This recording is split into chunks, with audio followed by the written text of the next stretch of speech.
Ladies and gentlemen, boys and girls, PC Master Race of all ages. I'm Simon the Diamond Ivanov, and with me I have the one and only Charlie Charmander Binks Wilson, the newest member to the Ironhammers.org family, and of course the co-host of the amazing new Ironhammers Overclocked show. Charlie, what is up, sir? Oh, it's been a long day. But good to be here. Good. All right, so what's this show about? Let's just say if you haven't watched any other Iron Hammers programmer, you don't know what that is, and you just want to check out the show because I'm on it or Charlie's on it, Ironhammers.org is the one and only PC gaming website. It's based in the UK, so every week we have a show that airs at about 7 a.m. in the morning in the States. And it's kind of meant more for the, it's more appropriate for the UK crowd. It's kind of 2 o'clock in the afternoon over in England and whatnot. So here we've got 10 p.m. Central United States time. Kind of makes a little bit more sense for us here. And it's instead of being kind of a rapid-fire industry news-based show, it's going to be more, hey, let's find the coolest new gaming headset and talk about it. Let's talk about the one game that the community has been playing. Let's have a few contests. It's going to be a little bit more laid back with a little bit less relevant information, but it's more of the modding enthusiast show for... I like to liken it, Charlie, to this is the tech porn show. Okay, because although on Ironhammers On Air we discuss new hardware and we discuss breaking news and things that we just love about PC gaming and the PC industry, for us, I want to talk about, man, the packaging on the new StarCraft is amazing rather than the technology inside. Would you even know that? What, the box itself? You're a direct download guy, right? You know what? Okay. The night that Heart of the Swarm came out, right, last week, I was sitting here like, okay, I think that I want to play it tomorrow. Tomorrow's my day off. I think I want to play it with people, but I don't plan on going to the store and getting it, since I'm gonna be at home, right? So then I go, you know what, I mean, you've seen my video game collection, Charlie, in person, and you've seen I have still Nintendo games. I still have my Nintendo Virtual Boy and all that stuff, right? Oh, for sure. So I like the physical stuff, but I was like, okay, it's a update to Wings of Liberty. It's not even a full game. I was even wondering, does it even have a disc inside? I mean, now I know it has a disc, there was an update to Wings of Liberty that pretty much installs Heart of the Swarm, and when you pay for it, you're pretty much unlocking the game that you already downloaded. So right. I was like, man, I don't think I need to buy it. And I'm getting to that age now where I'm starting to kind of get rid of stuff that's taking up space. I'm sure you've gotten to that point as well. I won't pan the camera, but yeah. Yeah, I won't pan either. But so I was like, you know what? I'm just going to download it so I can have it at midnight so I can play with the guys in the UK, the whole Iron Hammers community. So what I did, dude, is before clicking purchase, I went on YouTube, and no joke, Danielle can vouch, my girlfriend can vouch for me. I went on YouTube and I typed in StarCraft 2 Heart of the Swarm unboxing videos so that I could see if I need to buy this boxed product. Because Blizzard games, anyone who knows Blizzard games knows that they have like a tri-fold, case with glossy, like they have glossy ink. I mean, it's really nice packaging, especially if you get the collector's edition. It matches with the Wings of Liberty collector's edition. And you're all about nice packages, right? Dude, if anyone knows about a nice package, it's the Diamond. All right, it's Simon Diamond. But yeah, so I looked at unboxing video. And, it looks cool. I'm like, man, it looks really nice, but I don't... Right now, my Wings of Liberty box, that's beautiful, is shoved in a closet. So it's nice. This is stuff that it'll be nice when I have kids and physical media no longer really exists. It'll be nice to be able to pull that stuff out. If there's like a first party Nintendo game, or if there's an album that, like, if a new Metallica album comes out, these are things I have to physically own, as long as they physically make them. But yeah, in this case, so to answer your question, all right, you guys already see what kind of show this is. We're gonna rant and talk and just talk crap. But to answer your simple question, I am becoming a digital download guy because that's the way it is. That's the way it's becoming. But yeah, I mean, what about you? You're an old school guy. You're a little bit older than me, so you grew up in the time that it made sense. You wanted to buy, like, oh, I want the real thing. I want to have the physical absolutely thing. the box art, like you said though, it's trifolding, like, tech charts, especially for like World of Warcraft and things like that. Speaking of which, you missed out on the World of Warcraft download key without buying the hard copy.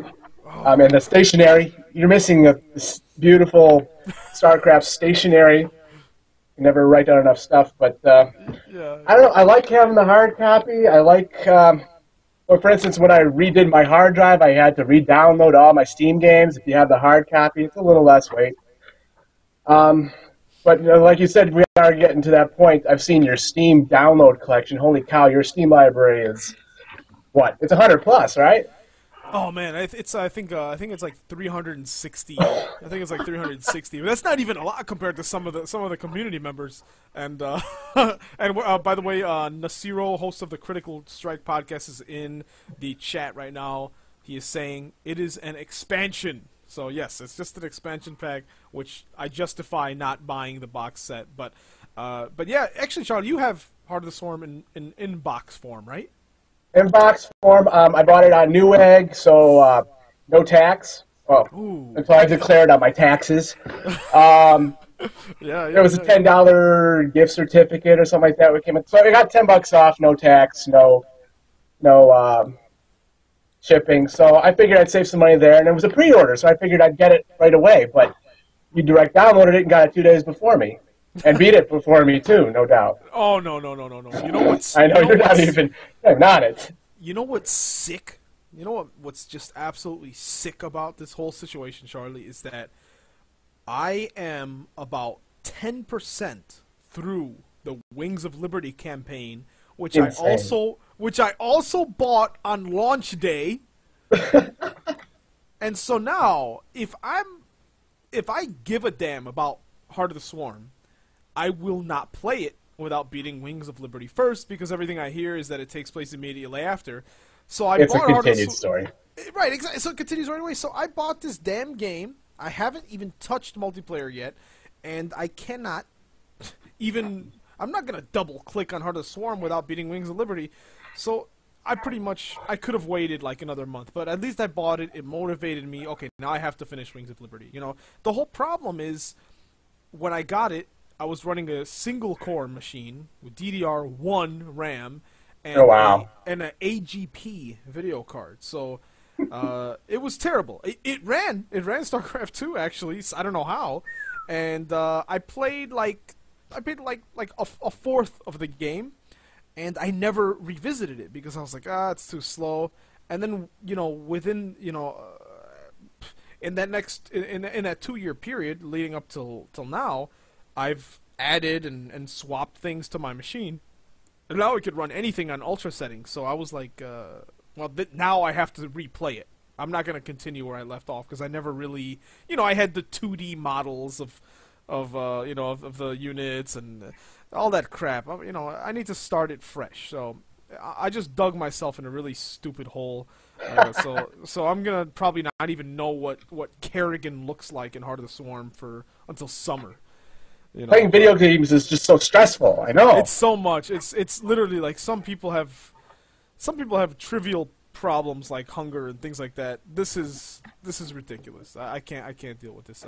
But before we go too far down this rabbit hole, why are you called Charmander Binks? Because people, this is a very relevant topic. They're going to see this name on every episode. That's your Twitter name. It's at Charmander Binks. Tell us a story. You told me this story, and I think it's a beautiful story for the whole PC gaming community to hear. Well, I think the brother started calling me Charmander, and someone started calling me Char Char Binks. And I think in a moment of family debauchery, it kind of got combined. I'm like, you know what? That's beautiful. It's just different enough to avoid copyright problems, hopefully. Yeah, that's true, man. Oh man, now that you're using it on a professional level, I don't know, you might cause the website some problems. You say professional, so I'm expecting checks then. Yes, yeah. Bobby Gooding, owner of the site, will send that right over. Oh, okay. In British pounds, of course. So Charmander Binks, I like it. It's a good name. So do I. You know what? I'm gonna issue. Okay, let me say one thing. I think this episode is gonna be called the contest episode because I have a ton of contests and I plan to deliver on the prizes. If anyone can draw or render or whatever a image of what you think Charmander Binks would look like. Now, obviously, that's Charmander, the Pokemon, and Jar Jar Binks, the worst Star Wars character of all time. But when you combine them, they make a lovely thing, and then combined with the face you see on your screen right now, that's just a great holy trinity. So if anyone could draw or create a Charmander Binks, send it in to podcast@ironhammers.org, and we will put it somewhere, and we'll give you a prize. So and then back to the chat real quick. Nasiro, aka Sinners, says I have every Blizzard Collector's Edition they've put out. Totally throw a towel on them when the ladies come over. Parentheses, they don't come over. So I don't know, dude. I think okay. For embarrassing stuff that a techie guy can have, I think the StarCraft. Okay. Hold on. The StarCraft stuff doesn't look that bad, right? It looks almost like, I don't know how to, H.R. Geiger style, almost cyberpunk, almost steampunk art. It doesn't look stupid. Like, I could have a Heart of the Swarm box up, and people won't walk in and be like, "Ooh, look at that anime crap." They'll be like, "Can you have a Heart of the Swarm box up?" I can't. I can't. I'm too late for that. But on the other hand, if you have a shelf with all the World of Warcraft boxes, there will never be a vagina in that room. Ever. I don't know. For me, it's sci-fi and fantasy. They're both kind of in the same box for me. But when a girl has to see either box, we'll cross that bridge when we get there. Exactly. But yeah, so I don't know, man. Digital distribution, it's the way that's how it's going right now. Actually, one of the biggest sponsors of Ironhammers.org is Green Man Gaming. Once again, it's based in the UK, but it's like Steam. It's a great digital distribution site, a lot of good deals. Now, speaking of which, once again, right now, guys, we have a forum, we have a topic, we have a certain flow we'd like the show to follow. But to be honest, Charlie, I just want to talk trash about PC gaming right today. So if that's all right with you, sir, we're just going to go with the flow. Let's just talk some trash. So, speaking of digital distribution, right after Ironhammers On Air last week, literally that day, the Indie Spring Sale happened on Steam, and it ends on the 29th. Have you taken a look at this, Charlie?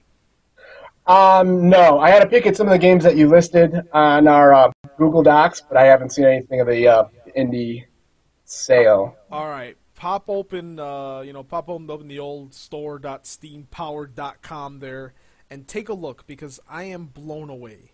First of all, I'll tell you guys straight up. I'm going to buy a few copies of Super Hexagon and I'm going to give them out tonight because that's the game we've been talking about on the other show. And it is the most difficult game I've ever played in my damn life, and I want to see if anyone could beat Hardly Dan, a.k.a. Dan Natman's score. Of course, he's one of our... no.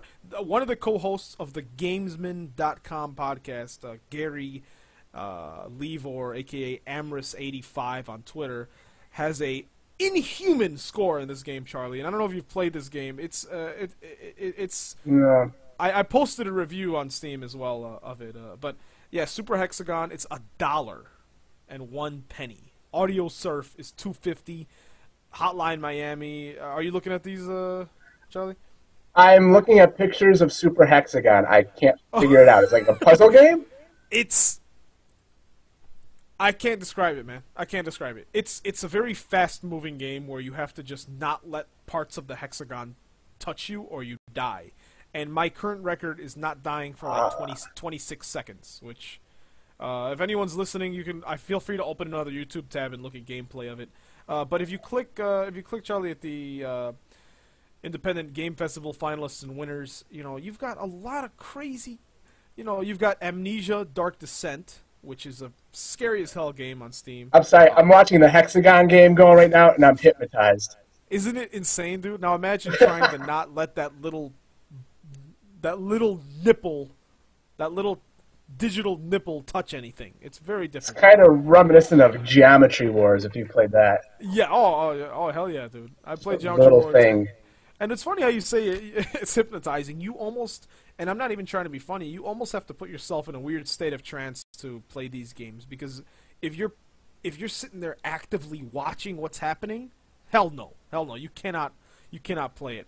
Dan Natman of Ironhammers On Air and the Gamesman.com fame is in the chat room here. He's been saying he's been playing the snot out of FTL, which is faster than light. That is $5. I think it's multiplayer. No, it's single player. Otherwise, I'd say I should pick that up, Dan, and play that with you.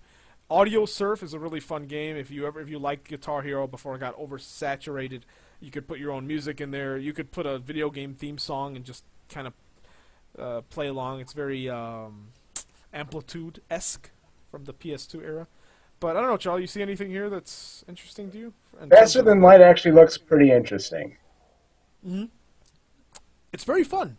It's very fun, man. It's Faster Than Light. I have played it. I haven't had a chance to purchase it yet. I will buy it with this sale. With the music, graphics, and the little text stories that come up are 80s sci-fi in the same vein that Mass Effect 1 invoked that 80s sci-fi feel. That's exactly what I was thinking. Nice. Mass Effect 3. Incidentally, I am currently boycotting EA. I know you guys talked about Origin a little bit last time on your on the show, but right. Mass Effect 3 was the nail in the coffin for me. You're not alone. Talk about it. So, okay, there's been a lot of new DLC since you and I first talked about it about a year ago. Are you not interested in any of the DLC, or what's your exact stance? What are the terms and conditions of the boycott? The terms and conditions of my boycott: I will not pay full price for another EA game. So maybe if something goes down like $20, maybe. But when they released downloadable content on the day of the release, which I felt was very relevant to understanding the terrible ending, I said enough is enough. Yeah. There's plenty of games out there, man. I can dodge EA for ever. I don't know what this says about me as a consumer or as someone with ethics, or like yourself, with someone who has standards. What upsets me more about that is not that. And I think you're on the same boat. I think we're on the same page here. What upsets me is not that it's paid content, but that I played this game and I had a lesser experience. Right? Like you're saying, the ending. I mean, the ending. I didn't have. What was his name? Javik, the Prothean guy. He all of his content I was watching on YouTube. It's all about the. The robots and the humans or I forget the word they use, the artificial beings versus the non... I forget. It's been a while. All the terminology, but yeah, it's all relevant, right? Like it's all relevant to the ending and the story, and I felt so. So I think that's what is upsetting. But I think it's about that time for me to give that game a second chance, because they released the Citadel DLC, which looks kind of cool. It's kind of a standalone thing. Then they released the Omega DLC, and there's one more that came out, and then the new revamped ending. So I think if EA can muster up the courage to slash the hell out of all the DLC prices, you know, or if they release a Game of the Year edition on PC, since I experienced it on the Xbox, I mean, it's going against what you're saying and boycotting, but I would almost buy it all in one package a year after the fact and try it again. Because, unfortunately, I think in this case, I don't know if it was a orchestration of EA or BioWare. I'm sure it wasn't BioWare saying, let's separate it and charge for it. So, I don't want to punish. BioWare have created such an amazing universe. I don't want to taint my memory of... you remember how exciting it was in Mass Effect 2 when you're like, oh man, everything I do is going to branch out and just kind of just create this my own universe, and then it all got flattened with all of this crap. It all got overshadowed by all this crap, I've heard EA plans on reusing the universe for new games. I don't know in what capacity, but I've heard that. And anyone that's been avoiding Mass Effect series because they heard about the ending, I will say that the new ending does make more sense. I still feel it's... there's different writers for all three games. I feel it's noticeable. It's good writing for all three games, but I feel you can tell. I have to check it out. It'd be interesting, but no, but anyways, EA boycott. Like you said, you could survive without them. That's that's fine. That's totally fine, and but thankfully, like I said though, FTL. Check out FTL. $5 on Steam. I think it's usually $10, and it'll give you that. That same feel. But anything else? Anyone in the chat room? If there's any other game you think we should pick up? Let me check the Twitter feed before we move on. Got a lot of nice retweets. Thank you guys. And by the way, anyone tuning in now or anyone listening to the show after the fact and whatnot, we have 3 contests coming up today, all with prizes. Well, actually, one has already been announced. Draw a picture of Charmander Binks and send it to us. And we'll do that. Number 2, we've got a screenshot contest. If you are on Steam right now, which of course you are because you're on your computer, but if you're on your phone, then, too bad. Go on Steam, look through your screenshots, and find, if you're, you probably took some weird perverted screenshot of a polygon, buttocks, or, whatever, or a guy teabagging you in a multiplayer game, whatever. And if not, open up a game and take a screenshot right now. And go into the Ironhammers group. If you haven't been invited, it's on Twitter, it's on Facebook. You can find it. There's a Ironhammer group. The contest is in there right now. Whoever has the most erotic screenshot by the end of the show will win a prize. And then I have one more prize after that, one more contest, which we'll get into that in our tech support section. I will say nobody has ever done a contest like this. You guys are going to like it. But every week we will have a screenshot contest, and every week we will have a contest like the one that's coming up. So let's see. I got a question for you. What is the first video game chick or dude where you paused the game just to catch a shot of something? Man. Okay.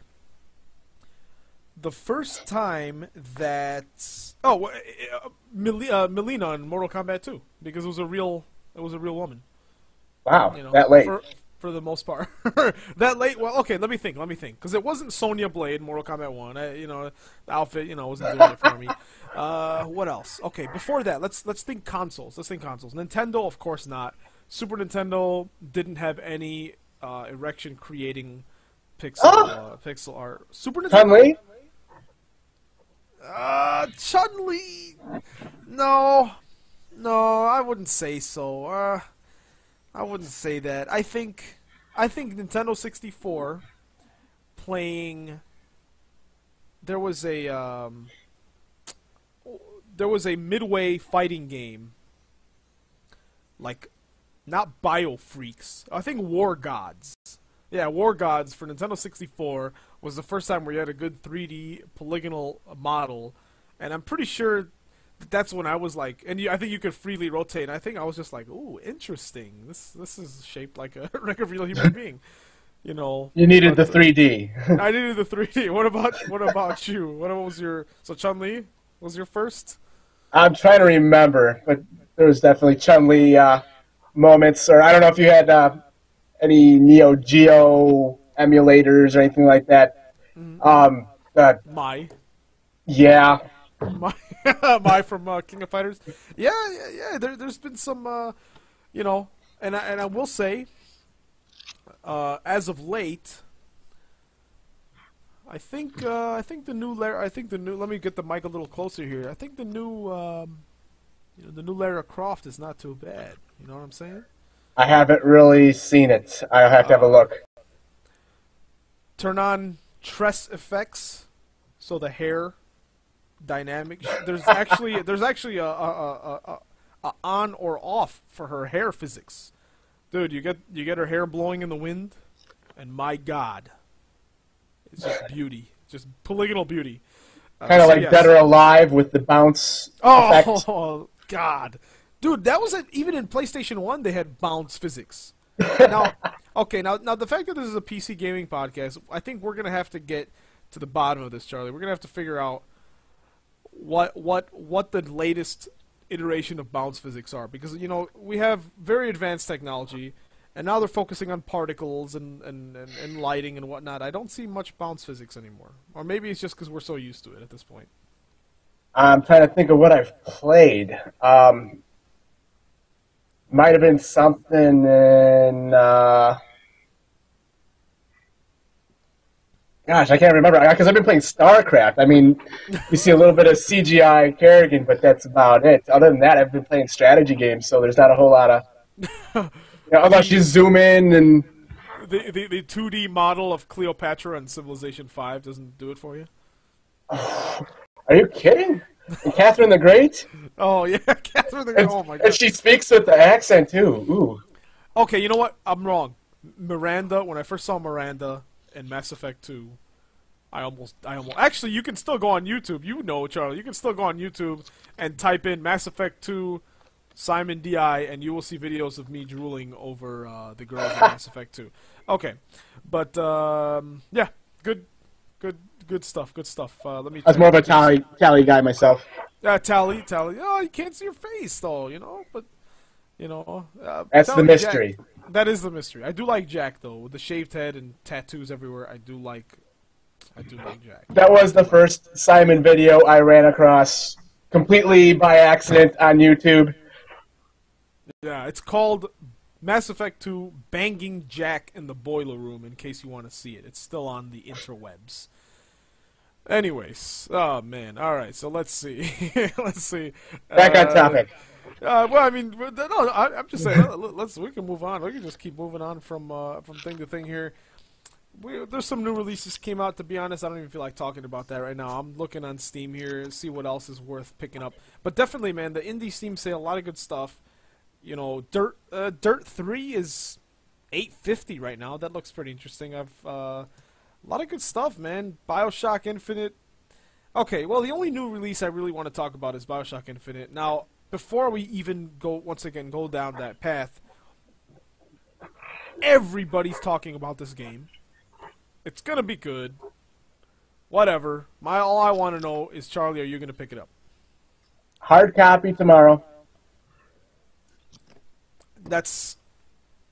I may pick up the hard copy as well. But dude, Steam has all these. You get 2 free games and all this TF2 stuff if you pre-order. It's tempting, but I'm so backlogged on my game playing right now. I don't know if free games are enough to do it for me. So you want that box?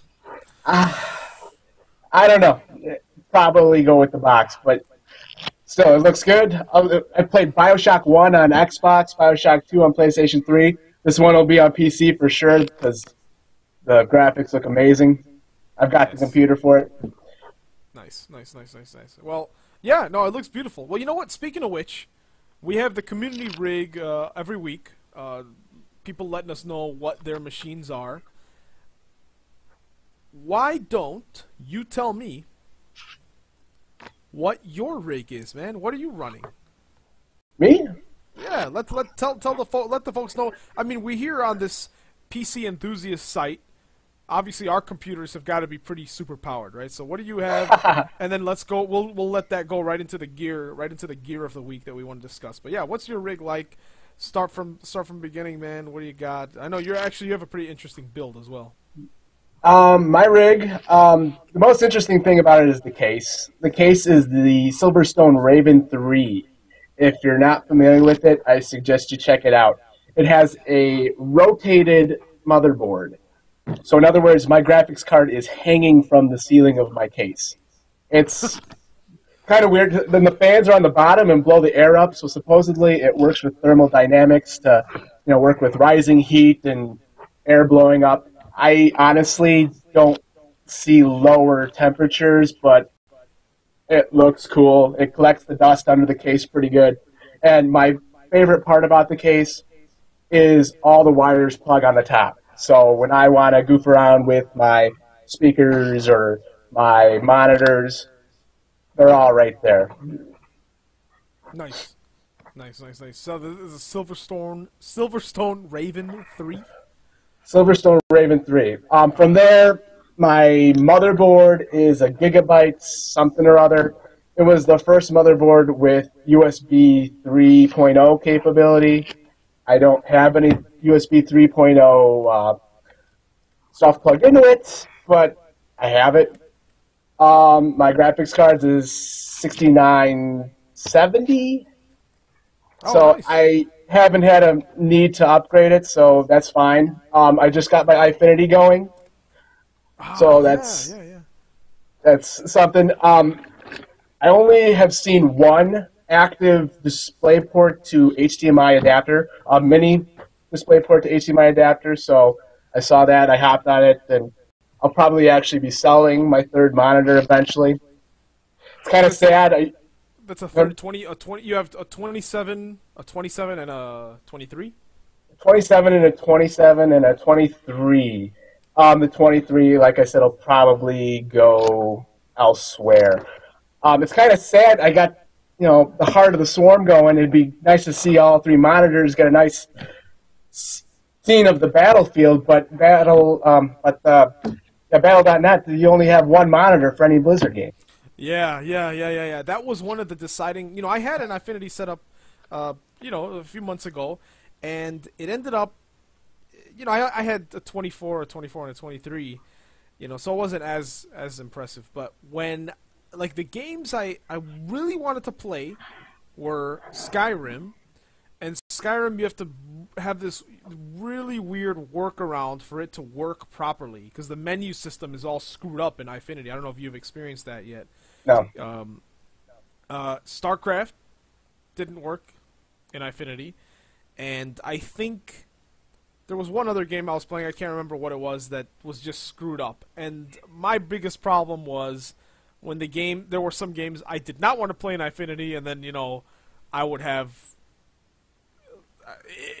It caused a problem. For the most part, I think it all depends on what games you play, right? I'm sure maybe sometimes you'll turn Ifinity off for the time being, but some games, if it's the part of the year where I'm playing a lot of first-person shooters, I will definitely, or racers, I'm gonna have Ifinity on. Like Far Cry 3, I experienced with Ifinity and on ultra settings, and it was beautiful. Yeah, that was, and F1 2012, I played a little bit of that.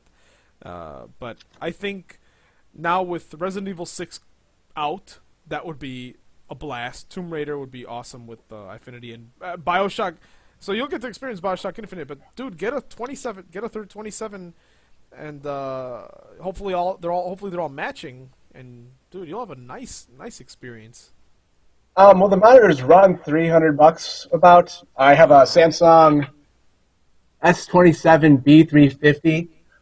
I bought the second one because I got it at $230 with a $30 Newegg gift card, so I figured I'd jump on that. So at work, I'm used to having two monitors, so I figured at home I should have it at least as well as I have at work. course, at work I also have an i7 right now. I have it's an AMD 955, which is a generation or two back, but it is overclocked to 3.8 gigahertz. Oh, So, nice. Very nice. Very nice. Well, I will have to take pics of your machine oh, and for put it sure. like in the. I think once we get to ironhammers.org, you know, staff page, we'll have to include our rigs on there too, because obviously I don't want to take up a community rig slot with our stuff. But yeah, I'm sure people would like to see it. And then real quick before we continue on to the hardware topic, Sinners in the chat room, Josh McNeil, Marion in Double Dragon was his crush, and this is almost. This is almost a psychosexual deviant talk. With him saying when she got. This is the intro of Double Dragon, if anyone remembers. So Marion in Double Dragon, when she got punched out and thrown over the dude's shoulder, and you could see her panties. Real hot on the Commodore 64. So I vaguely remember the panty shot. That's pretty screwed up. But I kind of agree with him. Then Hardly Dan says it was Elvira, Mistress of the Dark. And I very much agree with him. But was that a video game? Was there a video game with Elvira in it? Or is he just saying in general? I don't know, but she is still hot. Yeah, And she's Elvira actually is- a natural blonde or a redhead, too. She's got a completely different look, but still hot. If she's a natural redhead, that's just as good. If she's a natural blonde, then that shatters my world. Because the only other except if she's like all black and goth, a redhead could still pull that off. But if she's blonde, then my world is shattered. But yeah, Redhead. Elvira's nice. I googled it. And then she's red. All right. Yeah. Let me see here. So, I am, of course, and let me just say one thing here is I am one of the few people. Oh, he's saying there was a game. There was a game ages back. He's commenting on the Google Plus page. Of course, if you have us on Google Plus, search for Simon D. Ivanov, and you'll see us. And as you see, I'm checking on my phone here. Dude, I've got Google Plus going off on my phone, Twitter, anything. If you shout at us on any social network, I'll answer it on the phone right here, on the Samsung Galaxy. Hey, look, did you know my Galaxy S3 has a Intel Atom processor? Check it out. It's the only one in the world Nice. with Intel Atom processor. No one else can get it. Actually, it's just a sticker. Of course, I've got the Galaxy S4. Yes, There it yes. is, Charlie right there. has the first Galaxy S4. They were actually going back to the flip phone style. Actually, wait. Show that on the screen again. I won't. You have to talk or something so people can see your screen. I'm sorry, I forgot about that. Right there. That's a Samsung S4 right there, the Galaxy S4. The Note Nice. is a little bit bigger. Yeah, the Note is the only thing. Yeah, a little bit bigger than that. But so yeah, Google Plus goes off here. And so we got Dan Knappman talking to us about Elvira, Mistress of the Dark was a game on Amiga, Atari ST, Commodore 64, and DOS. These are things that we didn't really get stateside. Very few people had Amiga and Commodore 64 here. Did you know anyone with any of like the PC Engine games or anything like that growing up, Charlie? I personally had a Tandy 1000. Oh, nice. Other than that, I had friends with the Commodore 64s, but I never really got to play on it much. Their fathers were protective of their computers. But Nice, yeah. Let me see. I'm looking at the Elvira pictures. Yeah, there's. I'm looking. I'm looking actually at the chat too. Okay, what's up? What Elvira pictures are you looking at? I googled Elvira video game. How did they look? Pretty terrible. I don't think a lot of them are legitimate, but it is. It doesn't look that bad. It looks kind of, I don't know, Yeah, old there's. school Might and Magic, I think it Oh was. yeah, yeah, So it's yeah, like yeah, a yeah. 3D isometric. The pinball. I see the pinball game. Okay, yeah, it looks kind of like yeah, Might and Magic and what's that? Ultima. No, no, not Ultima. No, Ultima was totally different. Never mind. Yeah, Might and Magic is probably the closest. Yeah, this is like looks like a pretty gory game. Dude, Elvira was so damn hot. Jesus Christ.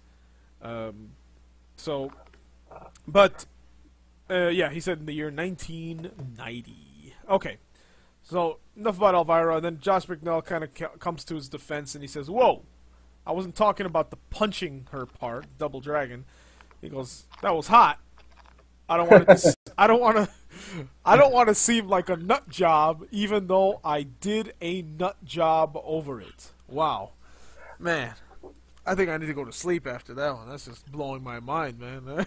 Well, Double Dragon does have part in history for me. It's the first arcade game I've actually seen beaten.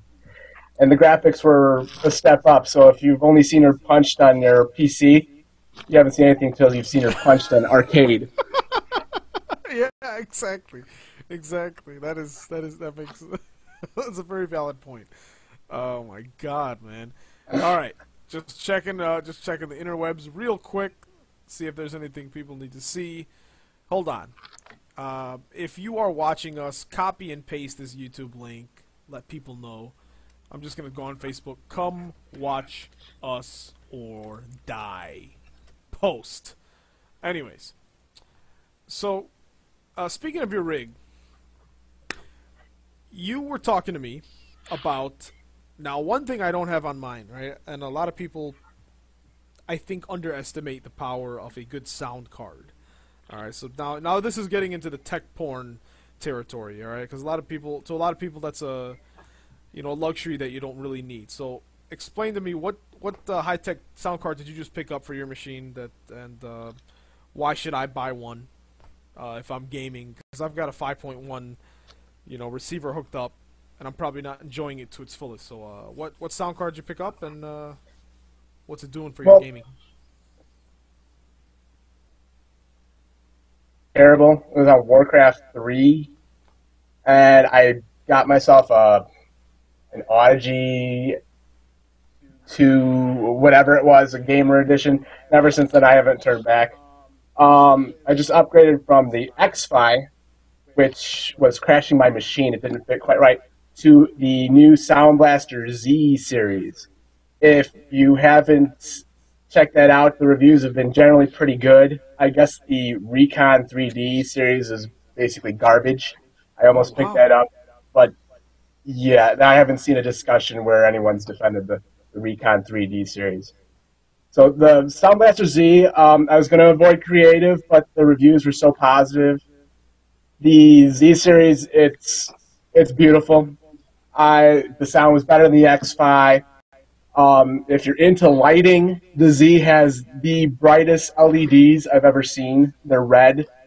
I actually wound up talking myself into the ZXR, which doesn't have red LEDs. I'm kind of sad about that.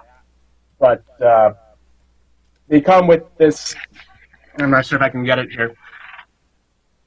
It comes with this nice little mic and headphone adjuster that is beautiful. That way you don't have to bail out of your video game in order to just adjust the headphones or the mic volume. So that's kind of nice. If you're someone who games with headphones, the headphone amps on the Z and the ZXR in particular are way better.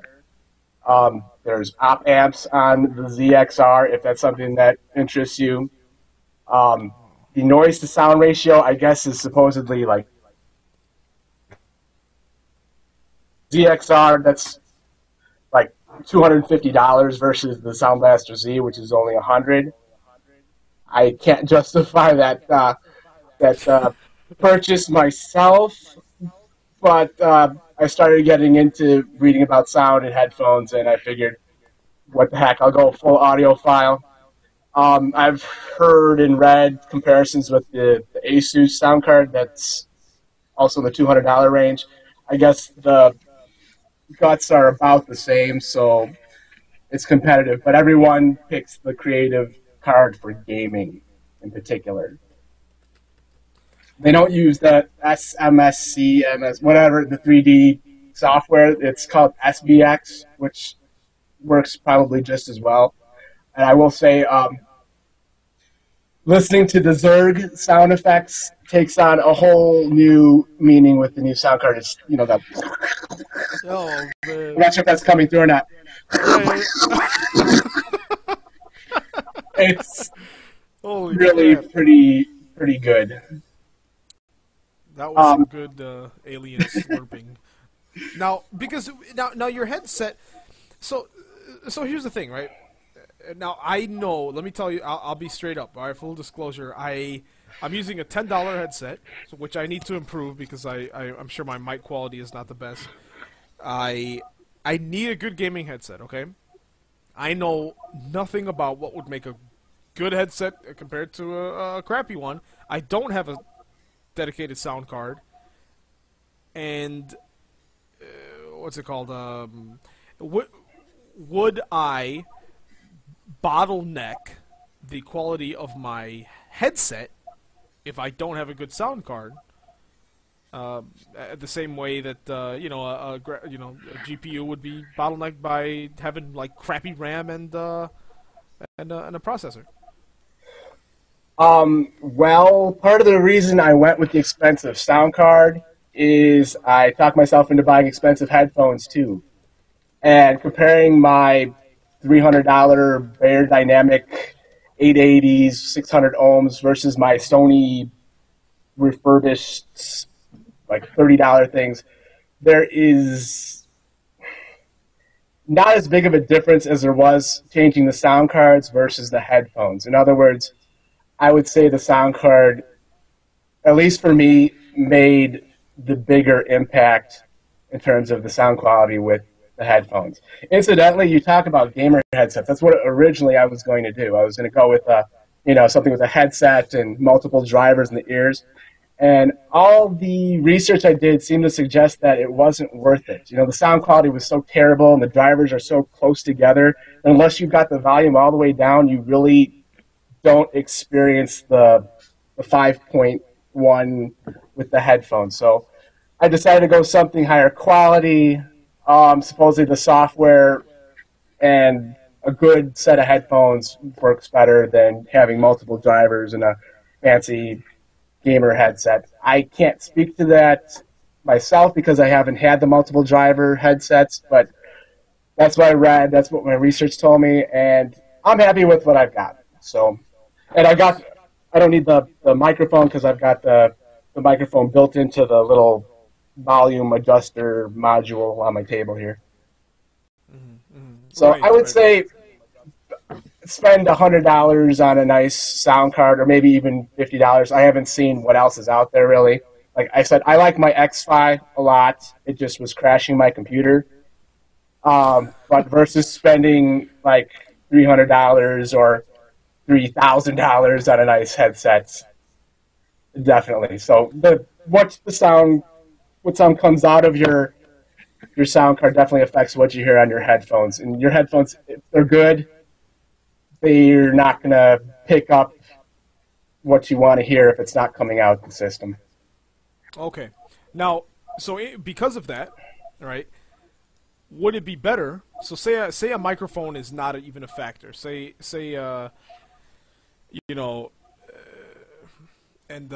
me see here. Yeah, say the microphone is not a factor, and I'm just thinking of sound only. Would it be better to get an amazing top-notch sound card and then get like studio headphones with a 3.5mm jack right into the sound card, or is a USB headset? Is there any difference between going USB or doing 3.5mm? Like I said, I can't really speak to the USB gamer headphones, but generally I've read you want to go through the jack if possible. Okay. All right. Perfect. Yeah, because you still see a lot of high-end ones using the 3.5 millimeter, and you're like, what's for microphones, I try to stay away from USB as well, but I don't know. Cool. Yeah. So headsets. Last question regarding this: is there a headset that you're looking to upgrade to? Because this is a old one you've had, right? I'm sorry? Now, this is a brand new headset. Oh, yeah, these are 300, actually 350 Beyerdynamic DT 880 600 ohms. Yes, they're the new ones. My old ones are like those fold-up Sony things. Oh yeah. You showed me those. Okay, so yeah. I'm all right. So you do have brand new ones there. Nice. Ah, yes. Okay, cool. Yeah, because I was considering the Corsair Vengeance gaming headset that you could find on any store shelf. But then, like I said, you can go down a really deep rabbit hole talking about all that, the audiophile stuff. Because once you can go into the store and say, "Let me get the best headset," and someone will give you like a Corsair Vengeance or like a Logitech. I think Dan Knappman, our co-host on Air, has the top of the line Logitech headset. But if you were to take that to Guitar Center and say which of these headsets is good, they'll say they're all trash, right? Like you said, they're going to say, okay, here, get these studio headphones instead, and get a separate mic and whatnot. So that's why I think it all depends on what you're using them for and what you're going to hear.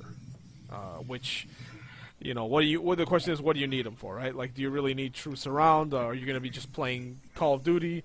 Or are you going to be listening to music and watching Dolby Digital films, right, on Blu-ray on your computer? So I think it all depends on what exactly you're needing them for. In which case, you could probably get away with a good $100 headset. Definitely.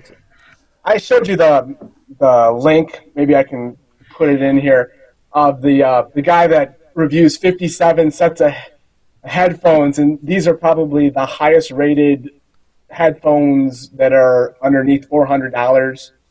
I think his number one rated one was like between 8 and 10,000, which that's not even touching his amp and touching his equipment, which is also the price of a luxury car. Even if you had $10 million, would you feel okay spending $10,000 on a headset? That is so hypothetical. I couldn't answer it honestly. Yeah. That's just I would not know the difference. I'm damn sure that you could put $1 million headset and I'll put it on and I won't know the difference. Maybe I'll be like, oh, it's more crisp, but I'm sure there are some far cheaper. Like there are some earbuds you could buy, like Sennheiser earbuds that are $700. I mean, at that point, man, I think maybe a teenager that hasn't blown his sound off. I mean, we grew up with our Walkmans just blasting music in our ears, so I don't think we even have the necessary ear parts to hear the difference at this point. And of course, if you're putting on $10 million headphones and you don't hear the difference, an audiophile is going to tell you, well, you need $10 million amps and $10 million other parts that I couldn't even guess. Guess names for, yeah, exactly. But yeah, definitely on Twitter and the YouTube chat, on the Facebook chat, and ironhammers.org, let us know what you think. If we are absolutely wrong, if you're an audiophile and you're disgusted at my uninformed nature in this conversation, then please let us know. But I'd genuinely like to know, because I'm in the market for a headset. I got this one out of necessity. And then one day we'll get into the whole webcam conversation and see if we need to upgrade our webcams. But I think we're doing good with our yeah, exactly. But so let's take a look. So new releases, we don't even need to talk about those. BioShock Infinite is all that matters. The indie game bundle sales and whatnot. That's all that really matters on there. You mean you're not interested in the next expansion for Final Fantasy XI? Okay, so when I saw that, yes, one of the new releases coming out at midnight tonight, Final Fantasy 11. 11 Seekers of Adulin is coming out. It is the 5th expansion for Final Fantasy 11 online. Did you ever play this game, Charlie? Because I did not. I worked with a girl who played religiously. She talked about it the way me and my other coworkers talked about World of Warcraft. I'm sure many other people still do. Wow, man, because that came out. I remember I was playing SOCOM 2 for PlayStation 2, playing that online on that broken as hell infrastructure, and people were talking about, man, are you gonna get the PlayStation hard drive so that you could play Final Fantasy 11? And a lot of people played it, man.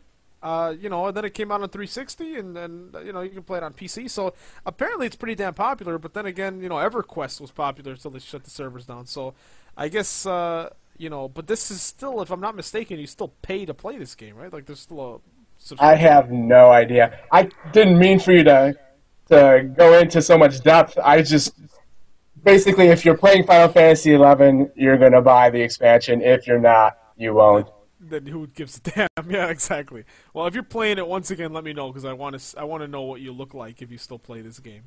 And then Harley Dan, of course, is saying 3.5mm jacks is definitely the way to go.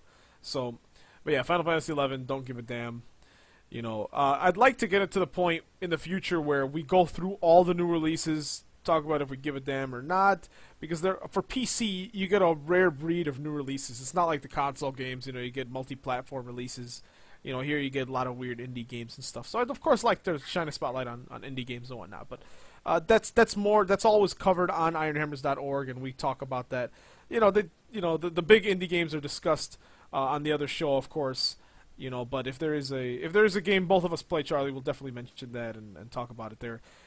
So let's take a look. We already talked about our, all this ranting and stuff we're doing, guys. Eventually, it'll be segmented. This is just It's us my first time. Yeah, you know what? You know what, Charlie? I'll tell you what. I have a 1-hour commute to work and from work. So that's 2 hours a day, 10 hours a week. Let me see. Is my math any good? 40 hours a month that I have to listen to podcasts, right? So I am starved for podcasts. If I were listening to this, I think I'd enjoy it. I think it's a fun, natural conversation. No boundaries, no restrictions. We're just talking, having a natural conversation. That's pretty good. But like I said, I'd like to have recurring. I'd like to highlight one, high-tech gadget. This week, I think your sound card, man. I think your sound card is perfect tech porn. Dan in the chat is talking about the red LED lights are appealing to him, and to be freaking honest with you, dude, I kind of want a sound card with red lights because my Cooler Master case has a red fan. I need more red emanating into the glow of my room at night. So my case is actually blue, so there was quite a bit of contrast there. But it lit up a dark section of my case, so you could see it a little better. Again, I'd sacrifice the sound for the light, but it was close. I just wanted to spend an extra $150. I had the tax refund money. I had to spend it. You sacrificed. You know what's sad is I don't think you were joking when saying you sacrifice the light for the sound, because that is actually something that goes into our minds. You're like, wow, well, this one will make my sound better, but this one will make the case look cooler. I actually have that written down, like ideas for discussion. How many times have you spent more money on a component or downgraded just because it would make your case look better? Oh, okay, fans are the perfect example. I will gladly take. Okay, like I've got the Cooler Master half 932, right? It's a huge case. It has a 240 millimeter fan on the side, and I've greatly considered replacing this huge, quiet fan with 4 LED fans. You know how loud that would be? You can't find one big fan with LEDs? It's harder to find, man, and I want it to be super bright. So I guess I could find one. I have to kind of search online, but you know, in the stores you kind of find. I just want to put 420 millimeters, and on top there's a 220 millimeter. I want to put two 120s there. I want this thing to be so damn bright that I could just take all the lamps out of my room. I want it to be all PC case. My case actually has 4 empty spots for 120 millimeter fans. I discussed the thermodynamics of the case, how there's fans at the bottom blowing the air up. You can have a cross flow if you wanted to put the fans in. There's room for 2 in the front, 1 in the back, and 1 on the side behind the motherboard, because that is where you'll find the hard drives. Like I said, it's a very weird case. But I haven't gotten around to it yet. I'm sure Newegg probably sells a 4-pack of blue LEDs. Maybe I'll do it. It'll just be for the looks.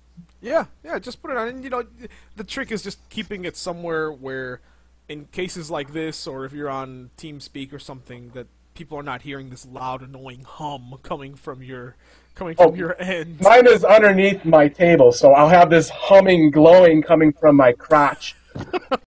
I mean, it's a little bit different than normal, you know.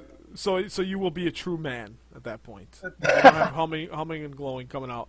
Hardly Dan in the chat says he's got a black and red theme going on. That's nice, man. You know, I actually saw one guy with the same case as me, and he had green LEDs, and you don't see green very often, and I don't know why. It's a really nice. You either see green or blue. I mean, red or blue. I like the green was a really nice theme, but. My keyboard is backlit green right now, but that's just because it's the default. Oh, also, God. I don't know if you've noticed or not, but the new Razer stuff is all coming in green now, which I don't care for. I like the blue. I think it's for their logo, but you know what? You should not have opened that Pandora's box of keyboard lighting, dude, because I think actually it must have been the first episode of Iron Hammers about 2.5 years ago, as we were talking about that. Oh, wow. Is that my monitor had my computer had blue lights, my mouse had blue lights, and at the time my keyboard had blue, but my monitor had an orange light, and I was like, I want to get a whole new monitor just for that, just to match that stupid, you know, to match the blue. But so I've got, and I'll put this up to the camera, this guy, the Microsoft Ergonomic 4000. It is not a gaming keyboard by any means. However, as someone who did data entry for 4 years, this is the most comfortable keyboard I can ask for. No carpal tunnel syndrome pain. You know, it's a really comfortable keyboard. I could type for hours on it. But 0 hotkeys. It just makes no sense. It's very impractical for gaming. Now, one of my good friends,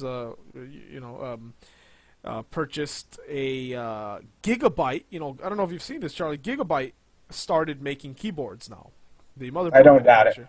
Yeah, and they're awesome. He bought the top of the line Gigabyte. It's like $140, mechanical keyboard, and a lot of hotkeys. Piano black. It's huge. Okay, it has a huge wrist rest, but it is like sleek, piano black, and very bright blue letters. LEDs behind the letters. It's very elegant, very sleek. And that's what I'm thinking, but yeah, the Razer has a lot of like Ultimate. I forget what the line of their mechanical keyboards are, but yeah, their whole line now is like coming out with green, and I think they're just trying to match their logo and separate themselves from the Cooler Master TT, you know, esports red theme. The Corsair's kind of got the blue as well.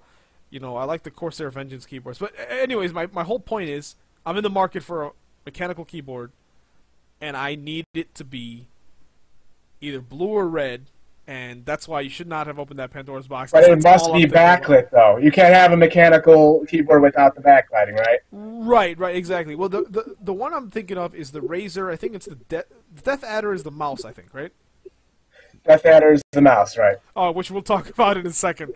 Well, it's the Razer the Black Widow. The Black Widow Ultimate Tournament Edition, I think it's called.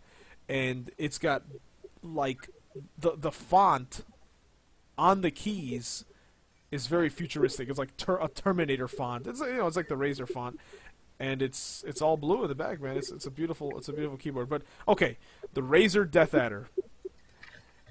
You let me see. Well, let me see here. Let me see. Just checking one thing here. Okay, so we have a segment coming up, and it was going to be kind of like, what's your most ludicrous purchase? But I think Charlie, this kind of comes into exactly what you're talking about. You just bought a new mouse. My moment of shame. Yeah, your purchase of shame here. So what did you buy? Tell us about it. Do you have regret in this purchase? What was the purchase? What was the point of this purchase here? For anyone that's done any amount of research on razors or owned a Razer mouse for any length of time, you know that there's double click issues. I had a double click issue with my old Death Adder. I fixed it once. It worked fine for another year. The second time, I opened it up differently, and I made a mess. I tried to glue it back, and now it's like super glued all over the place. It's bad. So I actually went over to Best Buy, since they actually price match online now, so that's a good deal. I went to Best Buy, and they had the old Death Adder. So I jumped on that versus the new Death Adder. One, because of the colors. You know, there's blue versus green, which I said I like the blue over the green. But secondly, there's something called Synapse 2.0 right now. Do you know what that is? No, I have not seen that. It's basically your profile gets stored on the cloud somewhere. So you can't use your mouse with the extra mouse additives unless you register and download Synapse 2.0, which is like drivers and, like I said, the cloud storage for your gamer profile. But a lot of people have all this theorizing that maybe they're keeping more than just your profile. Maybe they're looking at what games you're playing, or, you know, it's like spyware maybe. There is an offline mode, but your mouse will actually stop functioning briefly while your mouse goes from online mode to offline mode. A lot of people are complaining that, you know, for like LAN parties, that'd be an issue. Oh my God. Razer has responded to these accusations, and they've talked about offline mode, and I don't know how I fall with that. Some people also are like, oh, this is going to be DRM for mice.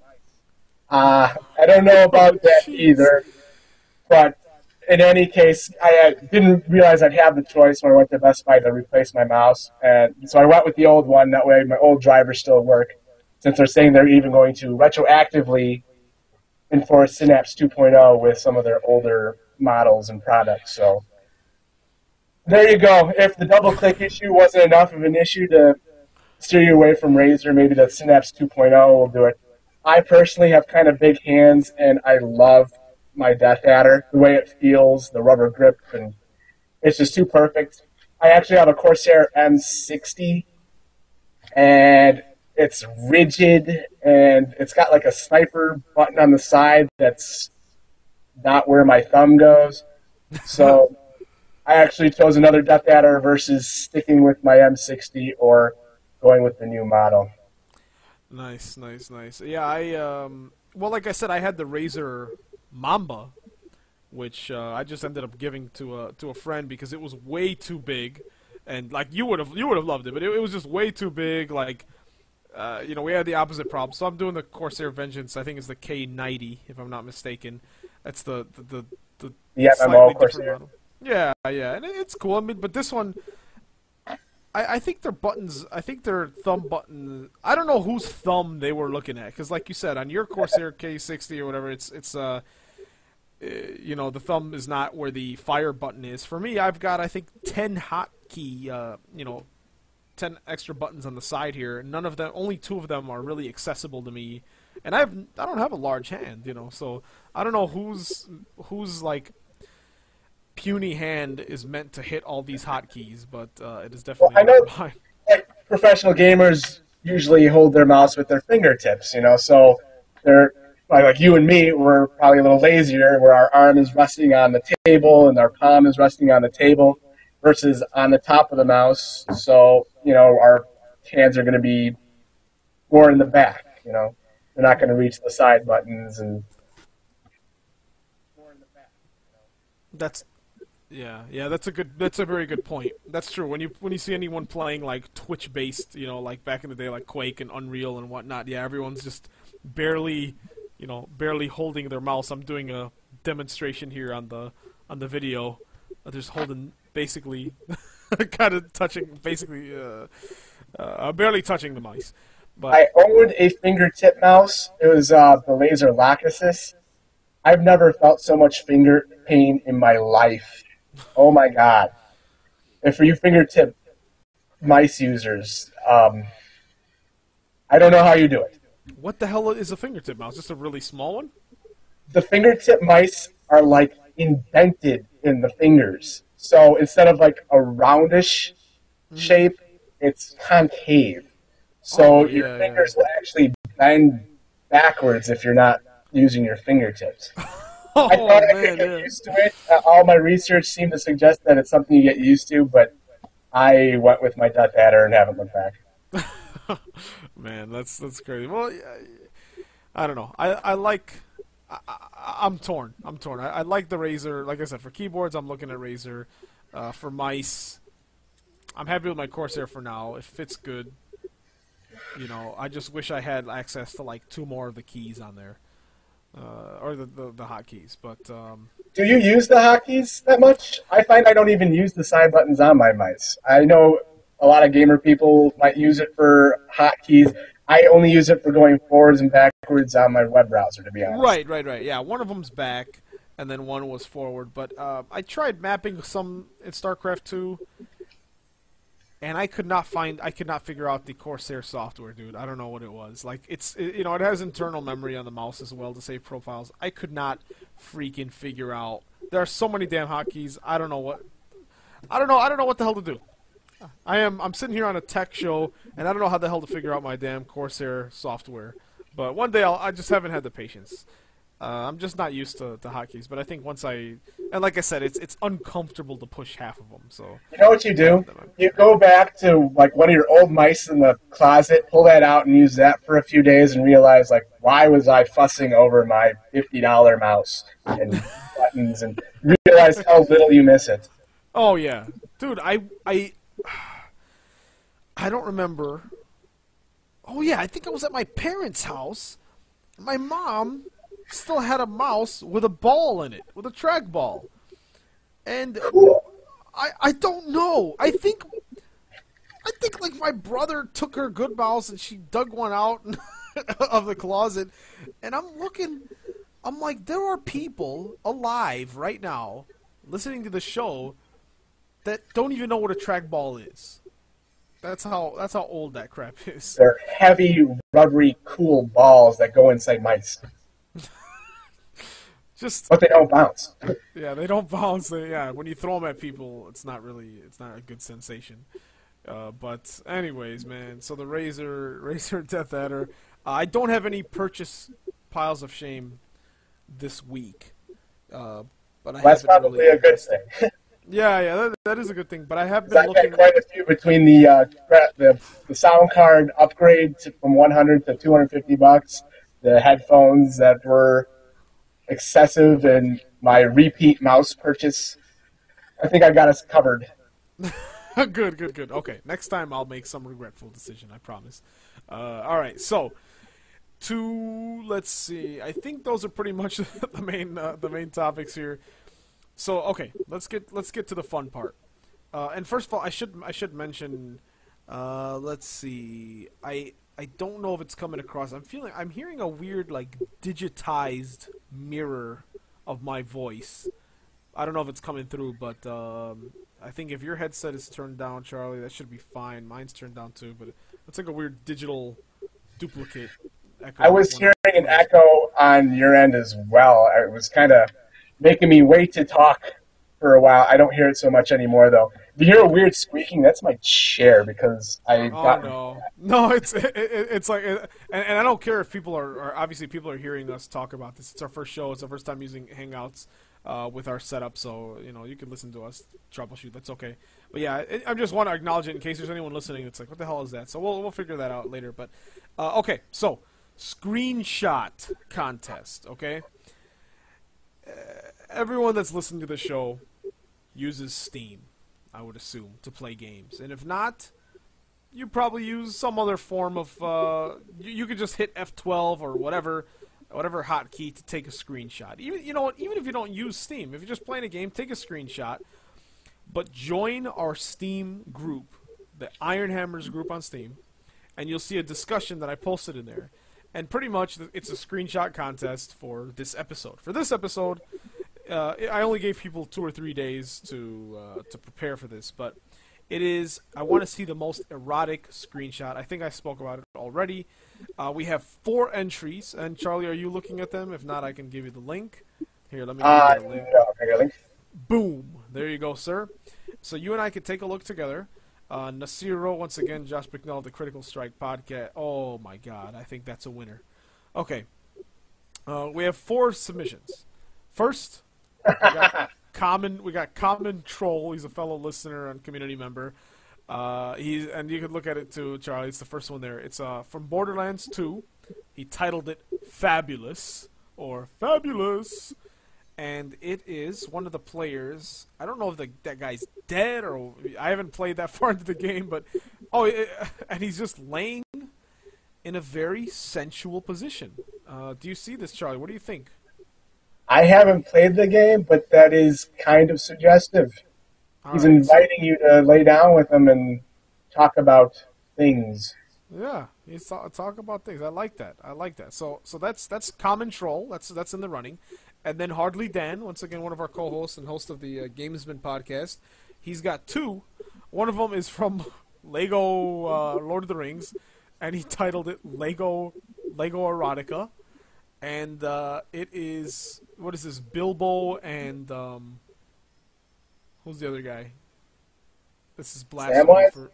Oh, yeah, Samwise Gamgee holding a teddy bear. I don't know what the hell this has to do with Lord of the Rings, but they're laying next to each other. But you know what, though? As much as I like this picture, it's not very erotic. It's cute, but it's not very erotic. It and once again, requires listeners a little more, and viewers... A little more imagination, I think. You know, that's true. Well, maybe they just got done. But then, well, okay, and then he's got one from Guild Wars 2. And this is a amazing shot of a huge backside. Is that a man or a woman? Doesn't matter. Well, you know what? It's such a bubble butt that it should be a woman's, but if it's a guy's, it's even more impressive. But that's a nice image. All right, so far that's number 2, I think. That's number 2. Lego Erotica isn't as erotic as I'd like it to be. And then the last one by Josh Bicknell, by Nasiro, from Dead Island. Charlie, what do you think about this one, man? Wow. It's a what I'm assuming dead woman, which I don't know if it's a zombie. Okay, if it's just a dead human, it's too gross to win this contest. But if it's a zombie, an incapacitated zombie in a bikini, and yes, one can argue that a zombie is a dead human, but I do make a distinction. If this is just a zombie slung over this iron bar, and pretty much the crosshairs are right on the apex of the rectum, I think that that's pretty erotic. But you know what, though? You're not a necrophiliac, huh? I'm not a necrophiliac, and it's sexual. It's perverse, but it's not really erotic. I think Common Trolls of the dude laying seductively, I think that's more erotic. I think what do you think, Bob? What do you think, Charlie? I think you're gonna have to make the call on this one, man. I would tend to go with the first screenshot as well. I don't know how that occurs in the game. Again, I haven't played Borderlands. It's actually on my list, but what do you do to invoke that pose? I don't know, and I think that's why I like it. I think because the idea of taking a screenshot is holy crap, this is such a weird moment. I have to capture it. So I'm gonna say that Common Troll, whether he's listening now or he listens to it after the fact, Common Troll wins the prize. But thank you guys for your submissions as well. So Common Troll wins for the most erotic pose. I will let you know on Steam what your prize is. You know what? This is what I'm gonna do for this prize for the screenshot contest. And I'm gonna do this every episode because this is how much I love the show. Every episode, you can pick any game up to $5 Common Troll. So any game up to $5. That's my own money. I'm not getting keys from anyone. Up to $5, you pick it. Or if it's 2 games, whatever, as long as the total's that after tax, you pick it. So you let me know, Common Troll. If you don't contact me, then I'm not buying anything. So please make sure, if you're going to be listening to the show, obviously, to know that you won. What do you think? What do you think? What should be next week's screenshot, Charlie? Next week's screenshot. What kind of screenshot do we want for next week's contest? This theme was most erotic picture. Let's go for something humorous. We got April Fool's right around the corner, so something funny. Okay. All right. So what do you think? Just the funniest screenshot? I don't know. What would be a good? We need a. I think we have to narrow it down. We have to use this. You know what? I think we need to break out the thesaurus because I think funny is so broad. I think it needs to be wacky. I think wackiest. I like it. Wackiest screenshot. I think so. I think that's good. It is April Fool's around the corner. For those who celebrated Easter around the corner as well. So good thing we got the sexual part out of the way. Okay, just the funniest screenshot, the funniest image you can think of. And after that, we can start narrowing it down. Like, I was going to do most epic explosion screenshot, but I think funniest, because this one was pretty funny. So let's do funniest screenshot. We'll win the contest next week. So or maybe because we got April Fool's, maybe you making someone else a fool, playing a prank. If we get like a multiplayer, you doing something to an actual other person. Yes. Okay. Best. There we go. Best trolling screenshot. Right? You're trolling another player. If you're team killing them, but you got to do it in a funny way. You can't just team kill someone and take a screenshot. So best screenshot of you trolling another player. How's that? I like it. Cool. Perfect. I will make a discussion on Steam tonight. Put them there. Make new ones. I'll submit old ones. Doesn't matter. It doesn't have to be Steam, but you have to post it in the Steam page. Okay. Charlie, it's been a very fun show. We're going to finish it up with the final part. And this contest, I don't know if someone... Oh, we have a few more user questions too, by the way. But and I want to reiterate one more time. We will have more of a structure next time around. This is just the introductory show. So just once again, if people at the end are like, "Wow, they just spoke a lot," we've got segments, but there's some inner workings behind the show. All day, Simon. You should be on the radio. You've got a radio voice. Thank you. You too. I think just watching you and be like, "Oh yeah, I'm a part of this." No, man. Well, I have to shut up more and let you talk because I think you're I think the char is more entertaining. I'll get my podcast voice eventually. I think you got it. And we, you actually have the cool camera angle too, and that's what you guys listening to the audio are missing is the cool camera angles we've got. What I was gonna say is, you know what? Before the final contest, let's do the user questions. What do you think, Charlie? Does that sound good? Let's go.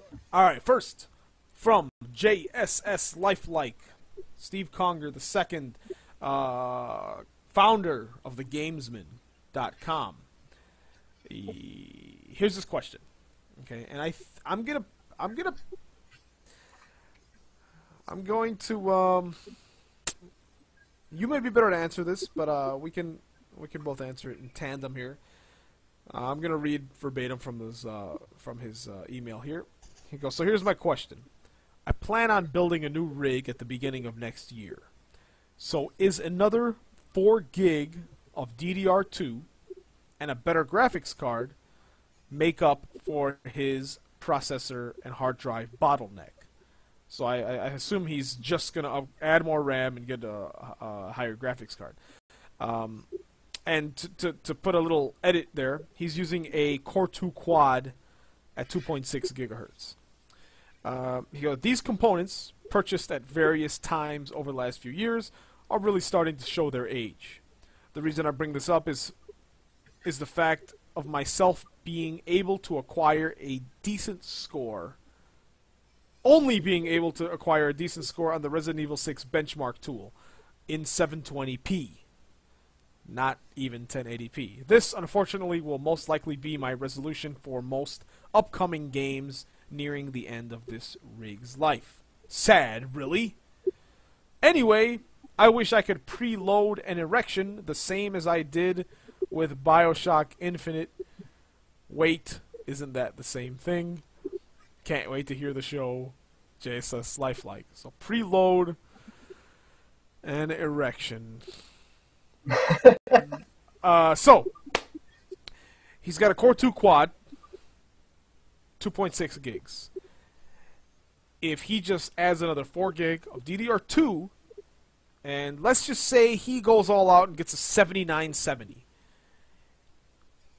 is that gonna help his gaming power and performance issue, Charlie? What do you think? It couldn't hurt. The 7970.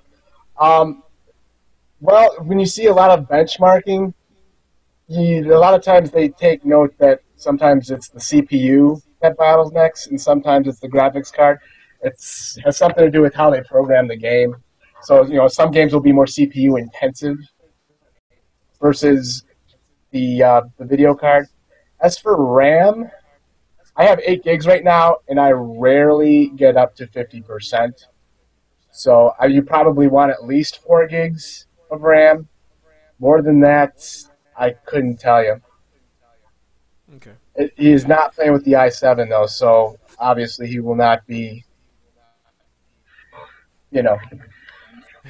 He's not gonna get ultra settings on anything, right?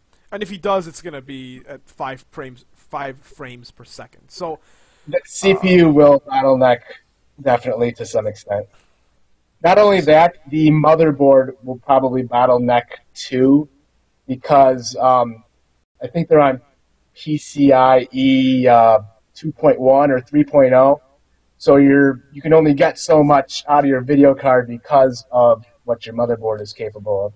Again, I don't know the exact numbers. Right, they are on 3.0 now. So yeah, whatever extra power you could be deriving from that will be lost. Yeah, it's an Intel G31, in case anyone's wondering. But so in my personal experience, like I said, I had a similar generation processor. Like I said, with my last machine, it was a AMD FX 3600, I think. It was a single core processor, and I went out and I put 4 gigs of RAM in there. And by the parallel ATA slot or connection. But I went out and I got a 6850, a Radeon HD 6850, which is a really good card, and it was a 2 gig card for AGP, and I think that's pretty much what was handling everything. The DDR1 memory was not doing it. The single core piece of crap processor was not doing it. That's for sure. So, but like I said, when it started to get to stuff like StarCraft, you would check all the benchmarks, and you could just tell that the processor was not doing it. And then there were some games that would just not run because it was not a dual-core processor. So I think that with the Core 2 Quad is not a terrible processor, but yeah, you're right. I mean, the question is, how bad will the bottleneck be? I think he can still, like, if he were to throw a 7970 in there now, add another 4 gigs, he could probably play. He could probably play Tomb Raider at pretty high settings maybe have a little bit of stutter. I mean, he would have to definitely turn off anti-aliasing and maybe like.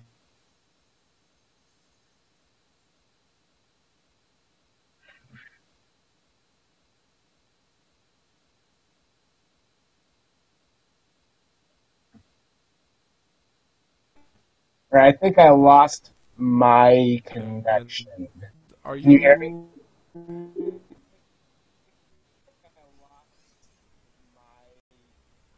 No, I think that was me. Yeah, I hear you now. But yeah, in case anyone missed that, yeah, I think there will be. Yeah, I got a figure out saying I never know what the hell's going on. But yeah, so there will be a bottleneck. It's still worth it. What do you think, Charlie? Give him another year with that same CPU? Yeah, again, it depends on the game, but I think you would definitely see an increase with a better video card and 4 gigs of RAM. Cool. It depends how much money you're planning on spending on the video card, but right now RAM is dirt cheap. So you can probably spend $50 on a video card, get some RAM, $100 right there. You'll see an increase. Nice, nice, nice. Yeah, yeah, I agree. I think he's good. I think I would get a new video card because I didn't even mention what card he has. He's got a GTS 450. So yeah, he could definitely use an upgrade. Okay. Next, Let's see. Next question we've got from Brian Leach. Really, really, really good friend, fellow podcast listener for years now. He says, I'm looking into building a home theater PC and need some advice. I think, as simple as I can say, I don't know. I mean, obviously, it didn't include how much he wants to spend, but you want a micro ATX or mini ATX motherboard. You want one that's going to have good integrated graphics. I don't know, would it be the AMD Vision series that would have the best integrated graphics, Charlie, for just to fit it all in a tiny box if you want to go no video card? I don't know too much about what Intel is doing, but the AMD stuff is pretty good, and you can run it in Crossfire with an actual video card if it were to come to that. But for just a home theater, probably not necessary. Like you said, it's going to come down to money because I told you there's headphones that cost $10,000. There's home theater speakers that cost $10,000 per satellite speaker, and you can spend as much as you want.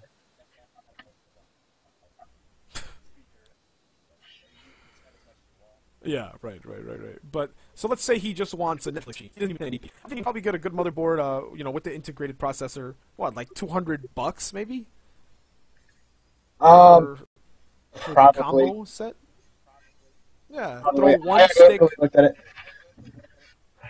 Let's see. He could throw one 8 gig stick of RAM, a solid state like a, you know, what is it like? What do you 64 gig solid state drive? Not even. You can get the smallest possible solid state drive in there since he's not going to be keeping anything in there. He'll get a small HTPC case with a built-in power supply, and that's it, man. Just make sure it's a quiet case so you're not hearing it over your television set. But I'm saying 600, $500, maybe $600. That should be plenty. Nice little machine. Throw HDMI out there. If you want to play games on your TV, then definitely not. You need something with a dedicated video card and probably a better power supply. But yeah, I'd say $500-600. Go on Newegg. You could build it all. Really nice. It's definitely good to have a little. But the thing is though, it's getting to that point where why build that if you could just go buy a Roku or a Sony media player, because those things are more powerful than what that machine would be, and they're like $100. So I think you can build that. You got build a little box, a little quiet box, a little guy, and get a video card, get a low profile video card that's worth a damn, so that you can't play game media streaming boxes. Because really, what's the point of building this thing if it won't be able to run a Blu-ray movie, with a good at a good rate, at a good frame rate. What do you think? I mean, is there even a reason to build that at that point? Probably not. You don't even see much Blu-ray nowadays. It's all direct download. Heck, to be honest, I use my PlayStation for I think Blu-ray. to me, yeah, yeah, exactly. That Blu-ray player has YouTube and Netflix apps, and so I don't even need it. I don't even I need HTPC there, but like I said, if you want to make your own like custom, then you're gonna pay more for condensing all that crap into that little box. Okay. Once again, is water cooling better and worth the money? It's time to consider buying a bigger case for the amount of parts. So let's tackle the water cooling. There are two situations where I would say definitely get it. Number one, if you're really, really, really overclocking your machine and you got a huge, big old NVIDIA card in there, or two, or you're doing get at least like a H60 water cooler. What do you think, Charlie? Is that pretty much the standard, or what do you think warrants the need for that? Yeah, I'm sorry, I'm having a bad connection here. But yeah, right now I don't think there's even much debate. Water cooling is the way to go if you're pushing your processor. I personally, like I said, I have the case for air cooling, but that's only because I haven't really had the need to overclock to play anything that I play right now. But yeah, definitely water cooling. And I've seen the water cooling for graphics cards, which, again, I have almost no experience with hands-on personally. Okay. Yeah, very okay. Cool. I still don't have a water cooling, but like I said, I've got a ton of fans, a huge case, so I think I'm safe. But I haven't even started overclocking. But I have a FX 6100, so it's pretty much meant for that. So I think once I start overclocking, I'll throw an H100 there, something like that. If there were some LED fans in there, maybe I'd be more inclined to pick it up, But so yeah, water cooling. And then second question, which is a very, very good question. When is the time to consider buying a bigger case for the amount of parts you have? To me, once again, it's actually the two go hand in hand. If your machine starts to get very hot or very loud, and you have to keep cleaning your fans more often than usual because it's collecting all this dust.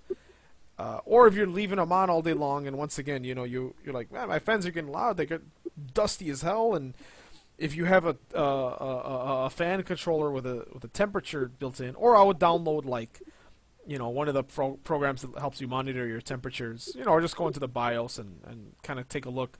If your stuff is too hot, then yeah, definitely migrate everything to a bigger case. Or if you're going more than 4 hard drives, or putting in a new video card and the thing barely fits, and now you're bending all your cables that are not 90-degree angle cables at 90 degrees, then you should probably get that stuff bigger. But yeah, what do you think, Charlie? I think heat and dust are to me the time to, other than, like I said, just not being able to jam a huge 3-fan graphics card in there. But what do you think about that?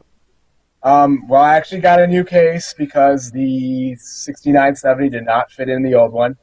My case is actually a Lian Li PC60. It's 1/4-inch thick aluminum. I love it. It's plain, but it's cold to the touch. It's only got 4 80-millimeter fans, but at the time I got it, that was considered a lot. Like, right. 4 fans. Holy cow. But, yeah, like you said, monitor your heat. There's all sorts of utilities to do that. Like, most motherboards come with heat detection now. Bigger is better, more airflow, bigger fans. I probably won't ever make the purchase for a bigger case simply for a bigger overclock, but that would be the reason. And like you said, if you have like 8 hard drives, you'd probably need a big case for 8 hard drives. Yeah. Right Or now, I actually work at a library, and the cases we have barely fit what is in there. It is the tightest, most compact thing you've ever seen. That would be another reason you might want a bigger case, is if you find you physically can't get your hands in there, yeah, you want a bigger case. exactly. To me that's the first time if you have to fix something and it's hell on earth to access that hard drive, just put it all, because once again at that point you're unplugging the power supply, you're pulling things out. Half of the machine's out already. Go buy a new case, put it in a new one. It's clean. It's cool. It'll have most cases, most likely if you're changing your case, you're migrating it from a case that had a top-mounted power supply, right? And now they're all bottom-mounted. So once again, better heat dynamics. You're probably migrating to a case with more fan slots. So it's just, if you've got a case that's 5, 6 years old and it isn't something really cool and unique, then just upgrade it for the hell of it, man. Get better heat, get better airflow in there. But yeah, and Cooler Master, man. Cooler Master is if you're just thinking of heat, you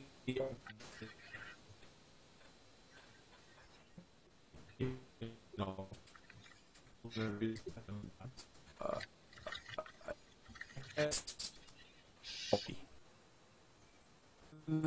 and once again, not sure that am I coming through clearly, Charlie?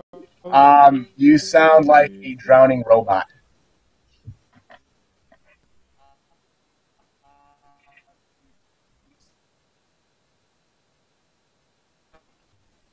I don't know what. We'll wrap up the show. I'm a little nervous.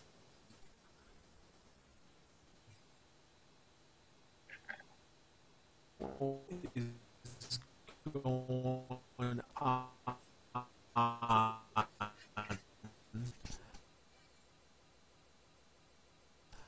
Well, we end the show. Well, Yeah, I can't hear so you. then, There you are. no. Oh, all right.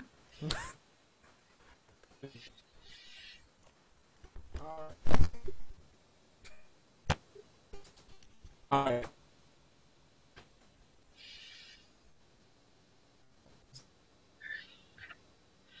Yeah, I can't hear you at all, man.